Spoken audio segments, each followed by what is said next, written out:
हेच तर एक नेत्याचं काम असतं. अहमदपूर तालुक्यामध्ये जेवढे काही गाव आहेत आपल्याला प्रत्येक गावामध्ये जाऊन प्रत्येक गावाच्या अडचणी समजून घ्यायचं आणि प्रत्येक व्यक्तीला वाटतं की बाबा काहीतरी चांगलं व्हावं, काहीतरी त्याच्या डोक्यात एक योजना असते, त्या योजनेला कोणता तरी नेता येऊन पाठबळ द्यावा असं प्रत्येकाला वाटतं.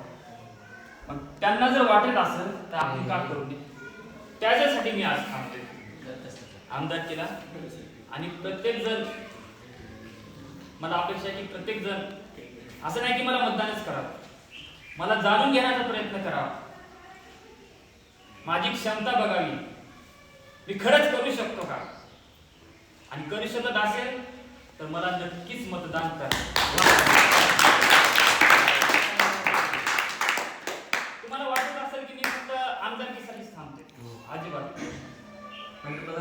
आपल्याला मंत्री पदासाठी पण काम केंद्राचा आणि काय नाही, एक देशाचा चांगलं व्यक्ती, एक देशाचं चांगलं व्यक्तित्व वाद म्हणून आपण पंतप्रधान पण बनू शकतो.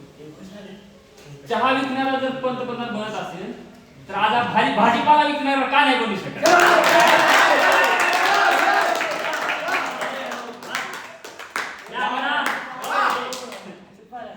लहानपणी मी भाजीपाला विकायचो, डोक्यात एक टोपलं घ्यायचो, अजून मध्ये मी भाजीपाला विकायचो. मी आज ठामपणे सांगू शकतो मी भाजीपाला विकतोय.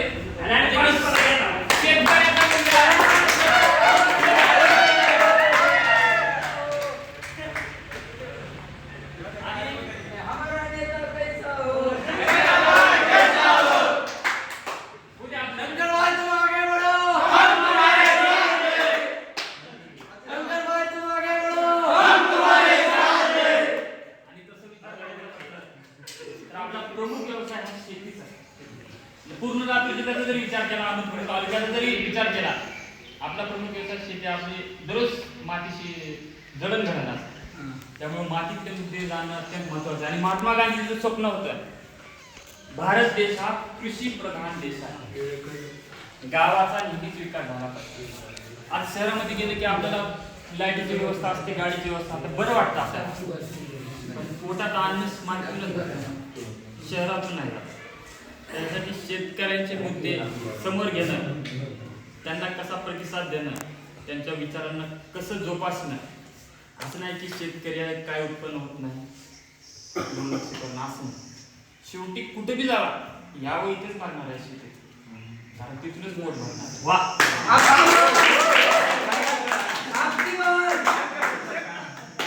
नागरगोजे सरकार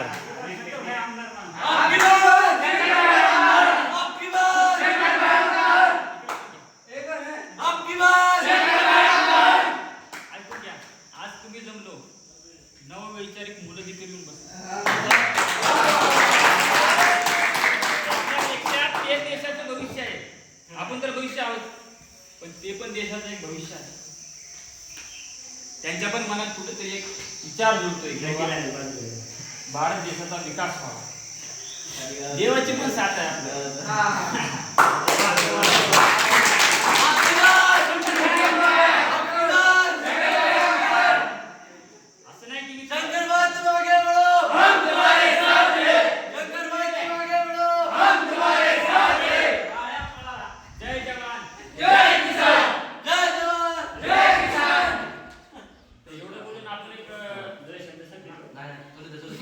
नॉर्मल चर्चा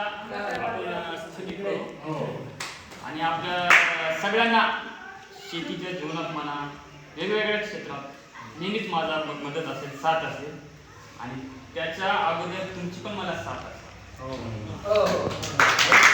महत्वाचा मुद्दा एकमेका सहाय्य करू.